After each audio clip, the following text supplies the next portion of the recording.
So Darth Maul's hate for Obi-Wan was nearly unmatched, and I say unmatched because there was only one other person who he hated even more than Obi-Wan. But to figure out who he truly hated the most, we have to dive deep into Maul's past, pinpointing the exact moments that would shape his hate. When Maul was a young boy, he would quickly gain his connection to the Force. Being raised on Dathomir though made that all too common, as the Night brothers and sisters would practice Force magic, allowing some of them to obtain a more personal and deep connection to the Force as a whole. The Night Mother of Dathomir, aka Mother Talzin, would begin to take Maul under her wing, raising him from infancy till he was about 15 years old, teaching him about his connection to the living Force, while showing him how she can manipulate its more mystical side.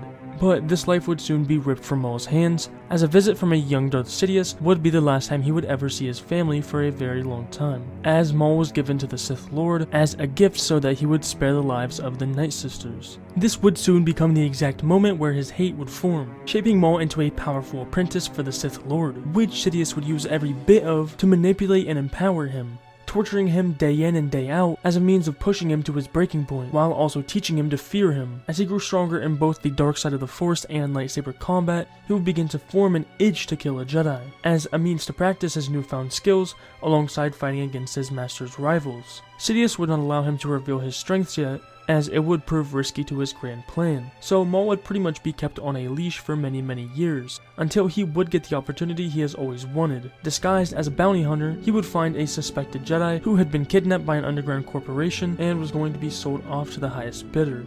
When Maul would arrive, he would kill everyone involved with his bare hands, taking the Jedi for his own, later forcing her to fight him, even giving back her lightsaber. This would prove to be too easy for Maul, seeing as this Jedi was only a Padawan, angering Maul a bit, but shocking him as well when she managed to hold her own for a short while. Even though he disobeyed Sidious's orders, he was still impressed with his apprentice, seeing as all his training had paid off. He was now fully a tool he could use against the Jedi, and knowing that Maul's itch for a fight was still not scratched, he would alert him of a particular Jedi Master he could attack, this being his ultimate test. And obviously that would be Jedi Master Qui-Gon Jinn, who was accompanied by his Padawan as well. It was almost too good to be true for Maul, for he was finally able to use his power against a worthy opponent, and after a long fight he would ultimately be able to kill the Jedi Master. Then moving on to his Padawan, who would truly become his demise. Beaten and broken, he managed to make it out alive, as he used his pure rage to empower him, giving him the strength he needed to survive. He would also be saved by his brother, who he had not seen in a very long time, taking him back to Dathomir, as Sidious believed Maul was dead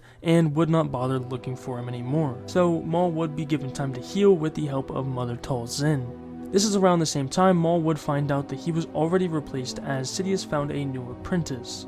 This would begin to grow his resentment towards his old master, so he began searching for power, which he found on Mandalore. After killing Pre Vizsla, he would take the Darksaber and rule over the Death Watch, later creating his own Mandalorian super commandos, which he would use to chip away at Sidious's grand plan, taking on people like Grievous and Dooku, which would soon gain the attention of Sidious himself, leading him right on Maul's doorstep, where the fight of Maul's life would ensue. Although he would not be alone, as he gave his brother a bit of lightsaber training as well, it would prove not to be enough to take out the Grand Sith Lord, and after killing his brother, Sidious would go on to torture him, leaving him alive to remember the fear that he once felt and never come knocking again. Now fast forward a bit, where we would see the effects of Order 66, where Maul would start to question his part in all of it, soon realizing how his anger towards the Jedi was just manipulated by Sidious, simply making him into a tool at his disposal. This would lead him to drop the title of Darth and become a bit more of a hero, helping Ezra fight and escape the Empire. Soon after that, landing him right in front of the man who he blamed for every bit of his downfall, Obi-Wan Kenobi.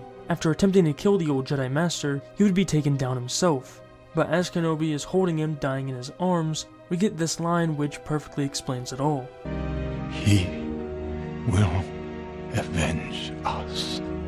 Proving that this whole time he disguised his hate for his master as hate for Obi-Wan, but after losing everything, he would come to terms with the fact that he truly hated Darth Sidious.